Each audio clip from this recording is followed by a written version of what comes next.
ایک حدیث میں ہے کہ ایک جمعہ سے دوسرا جمعہ، ایک رمضان سے دوسرا رمضان سارے گناہوں کا کفارہ بن جاتے ہیں۔ جو گناہ معاف ہوتے ہیں وہ کون سے ہوتے ہیں؟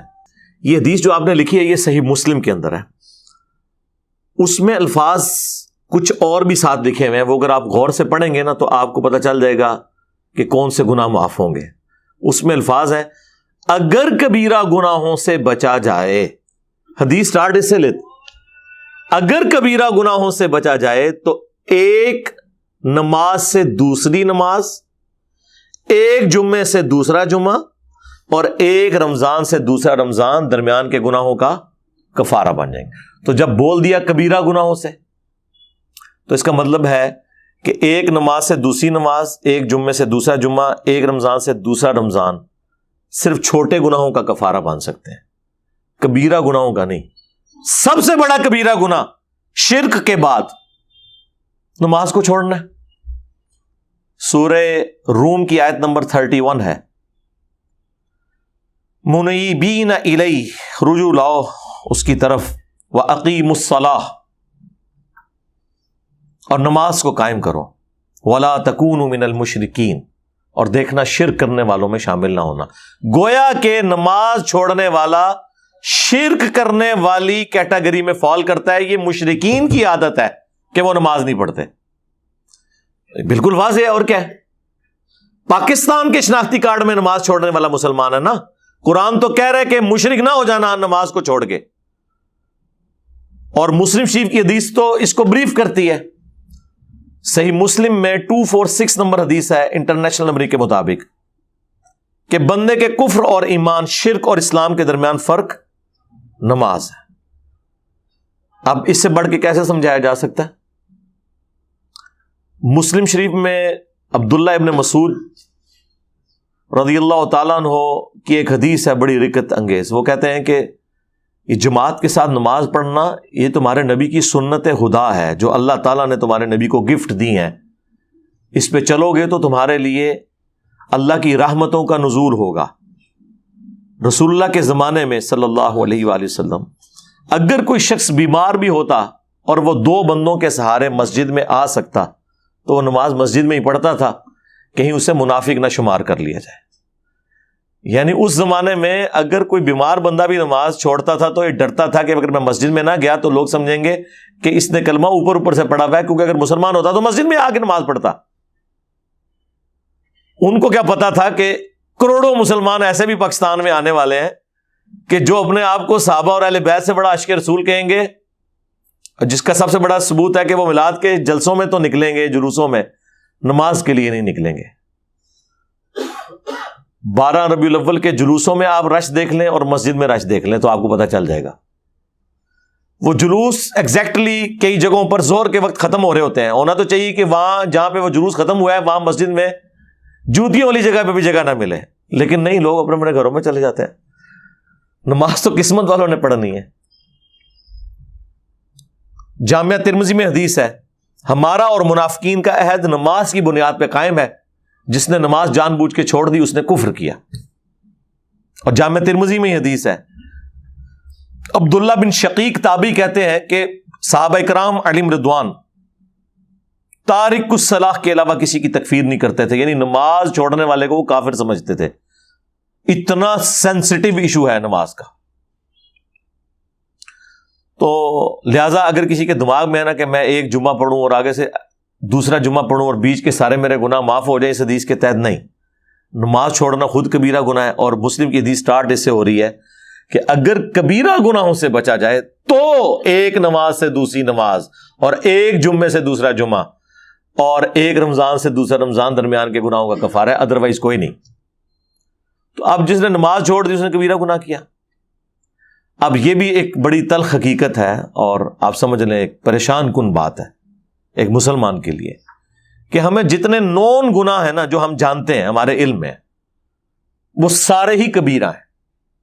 بخاری مسلم میں درجنوں احادیث ہیں، مشکات کی پہلی جلد میں آپ کو گناہ کبیرہ کا بیان ایک پورا چیپٹر ملے گا، اس میں انہوں نے بخاری مسلم کی وہ ساری حدیثیں جمع کی ہیں کہ وہ بڑے بڑے گناہ کون سے ہیں۔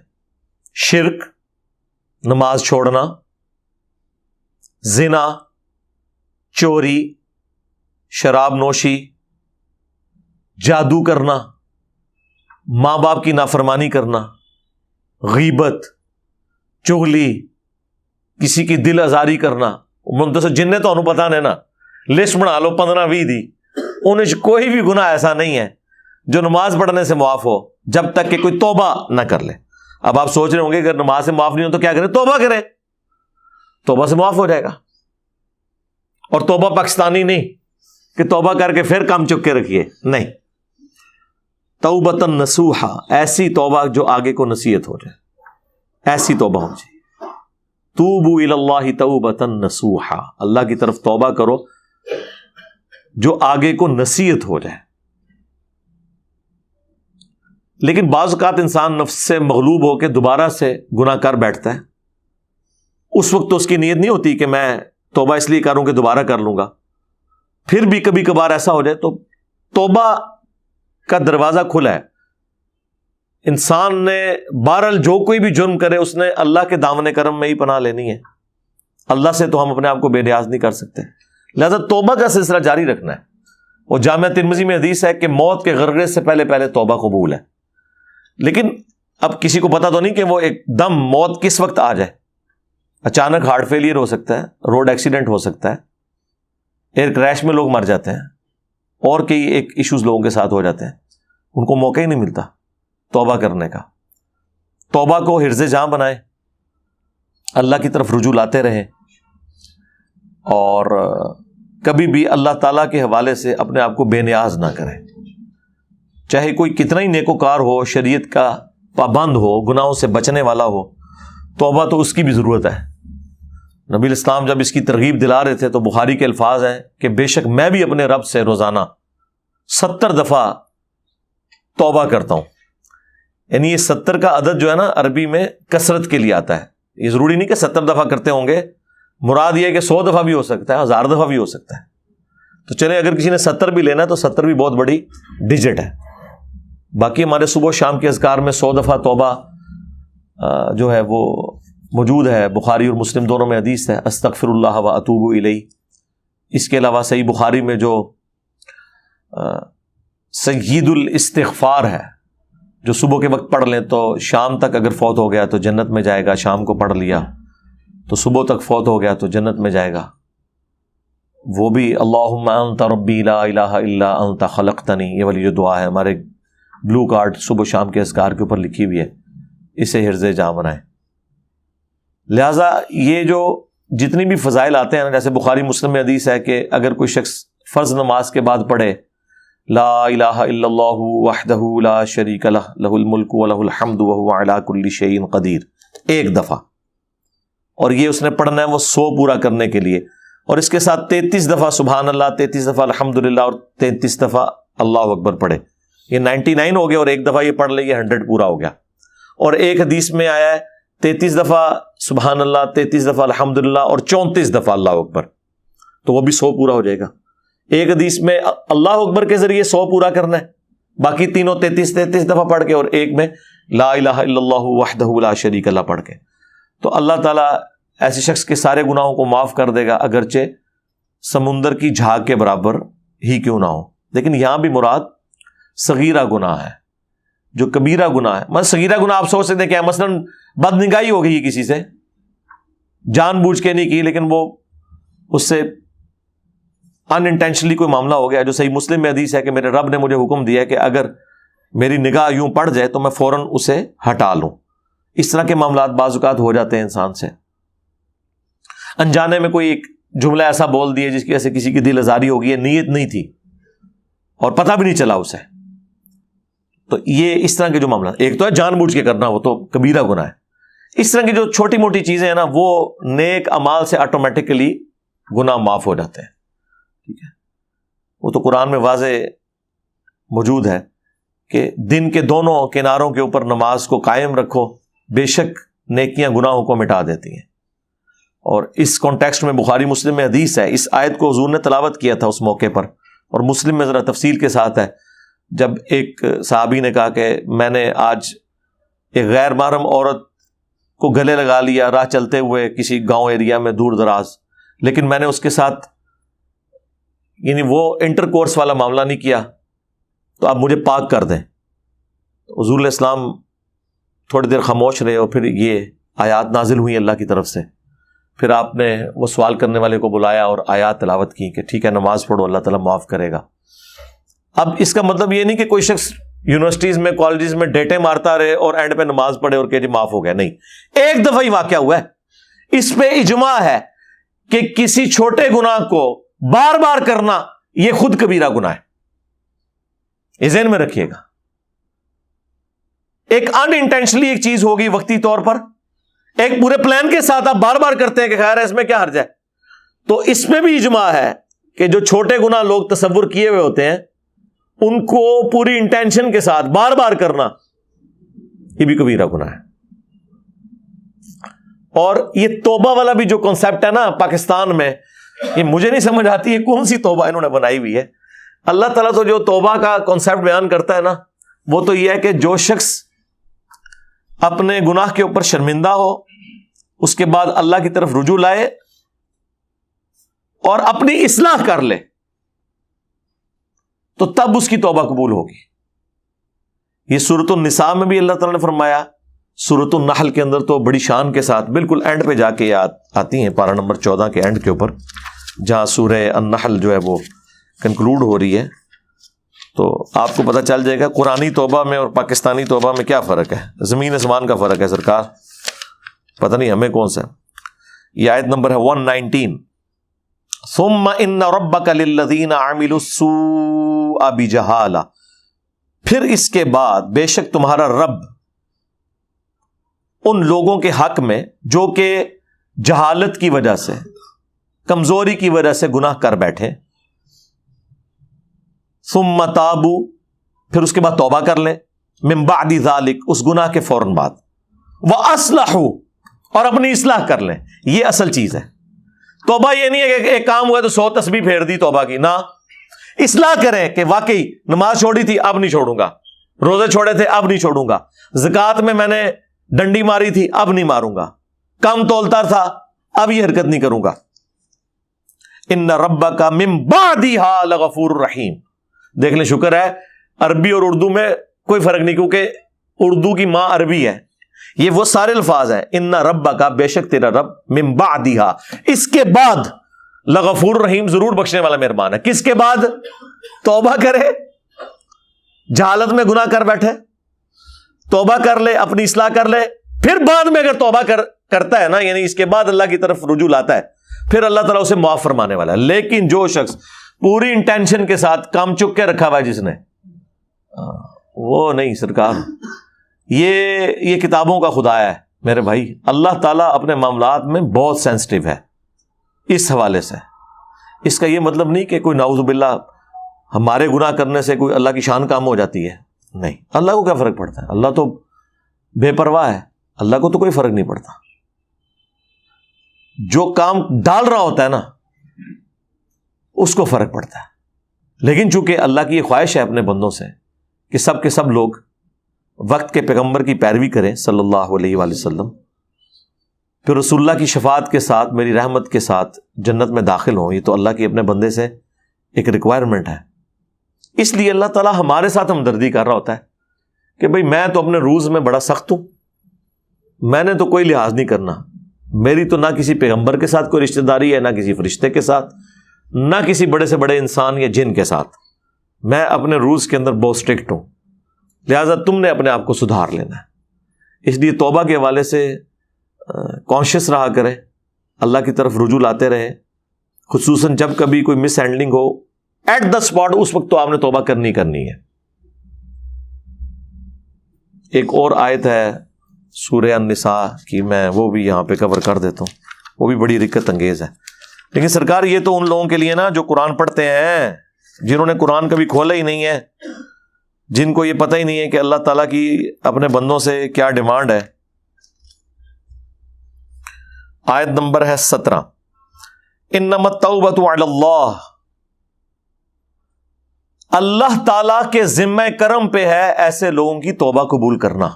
اللہ دیکھیں اپنے اوپر خود واجب کر رہا ہے. اللہ بھی کوئی چیز واجب کر سکتا ہے؟ اللہ کہتا ہے یہ میرے اوپر ذمہ داری ہے کہ میں ایسے لوگوں کی توبہ ضرور قبول کروں گا.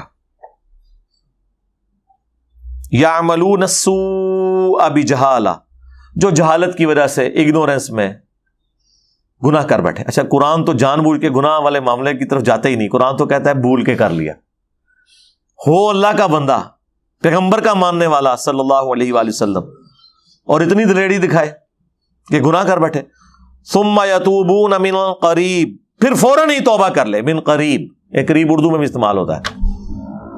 فَأُولَٰئِكَ يَتُوبُ اللَّهُ عَلَيْهِمْ، تو ایسے لوگ ہیں جن کی طرف اللہ تعالی رجوع فرمائے گا، ان کی توبہ قبول کرے گا. اچھا اللہ کا بھی نام ہے التواب. بندہ بھی توبہ کرتا ہے اور اللہ بھی توبہ کرتا ہے.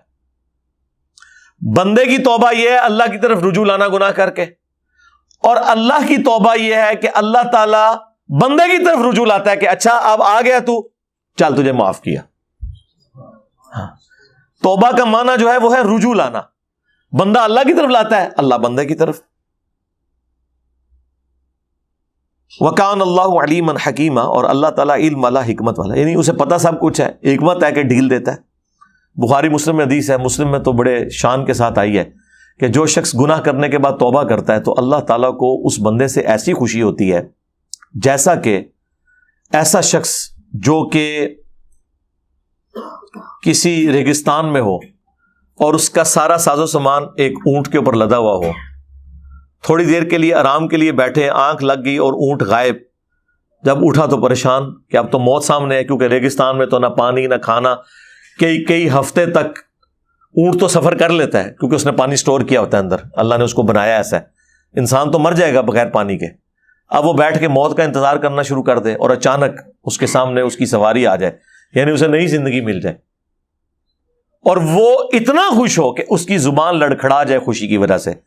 کہنا تو اس نے یہ ہو کہ اے اللہ میں تیرا بندہ، تو میرا رب، لیکن زبان لڑکھڑا جائے تیزی میں وہ کہے کہ اے اللہ تو میرا بندہ میں تیرا رب. من شدت الفرح. یہ نہیں ہے کہ اس سے کچھ چیز رسول اللہ یا اشرف رسول اللہ ثابت ہو رہا ہے، وہ ایسے ثابت کرتے رہے. اللہ دے وہ بندے ہو مامو پارٹی تو آڈے لوگوں نے پوری انٹینشنل پڑھایا، آج تک چھاپ رہے ہیں، ڈیفینڈ کر رہے ہیں اس کا اور اس بندے کا جس کی زبان لڑکھڑا گئی. اس کے ساتھ کیا لینا دینا ہے؟ ڈنگروں والی زندگی گزار رہے ہو تم لوگ.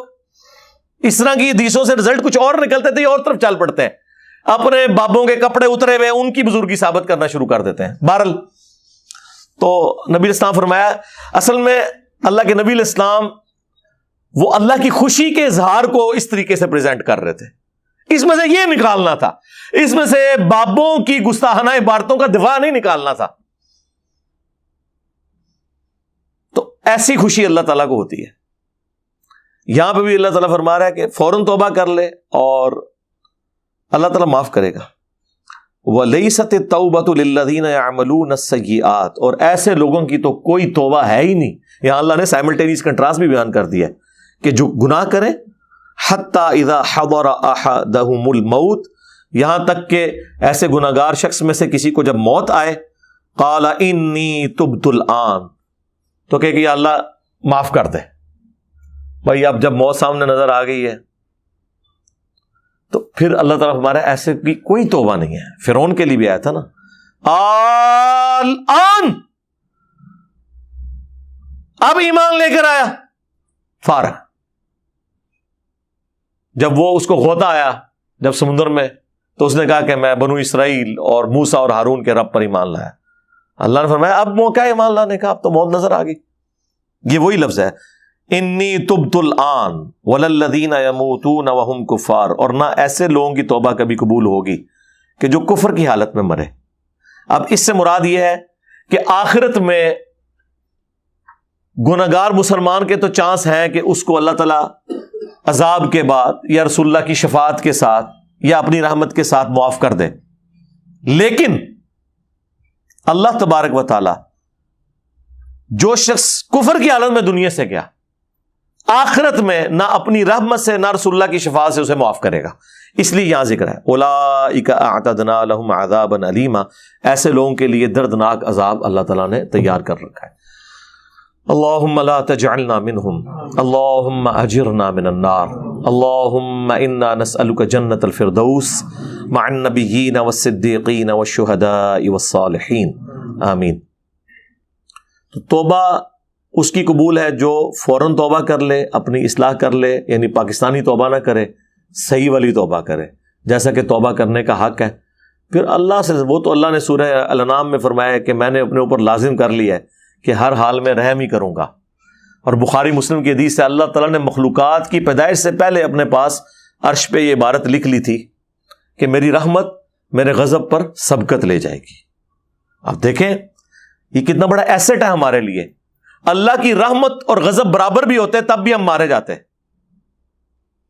وہی گل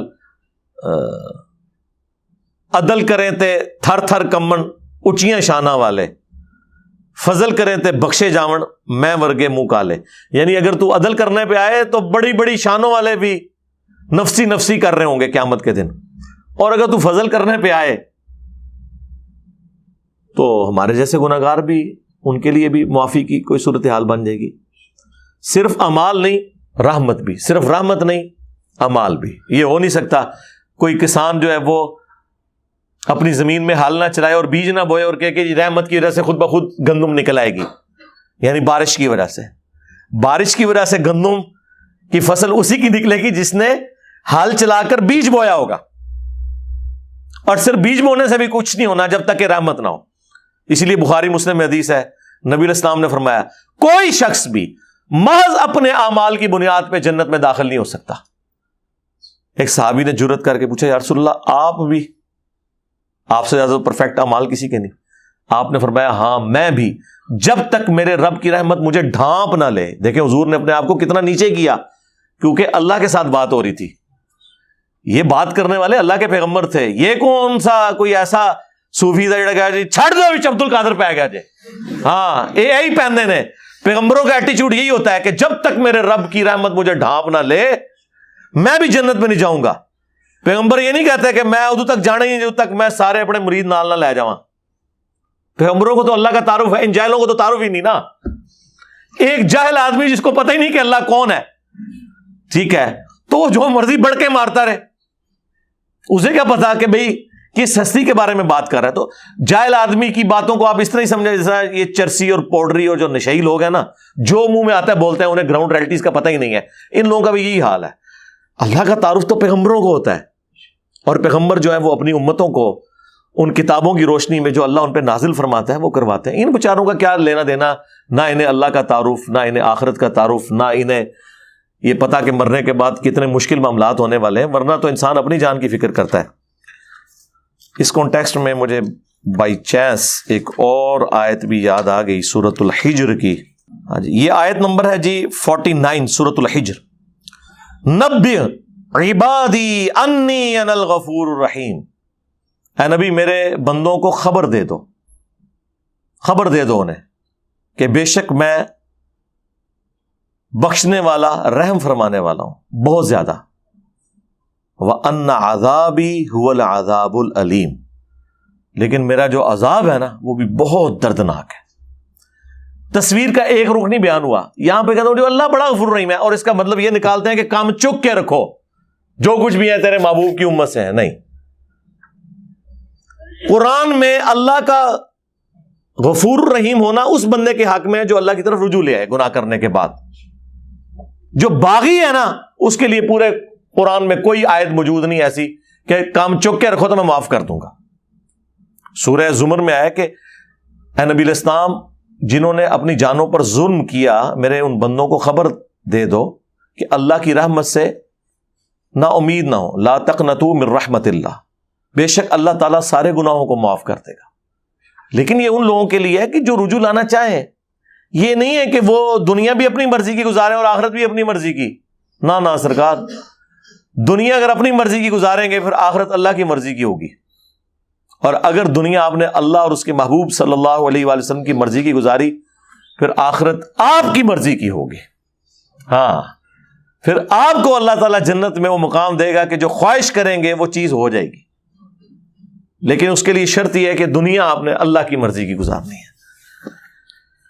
اللهم انا نسألك جنة الفردوس مع النبيين والصديقين والشهداء والصالحين آمين. استغفر الله الذي لا إله إلا هو الحي القيوم وأتوب إليه آمين.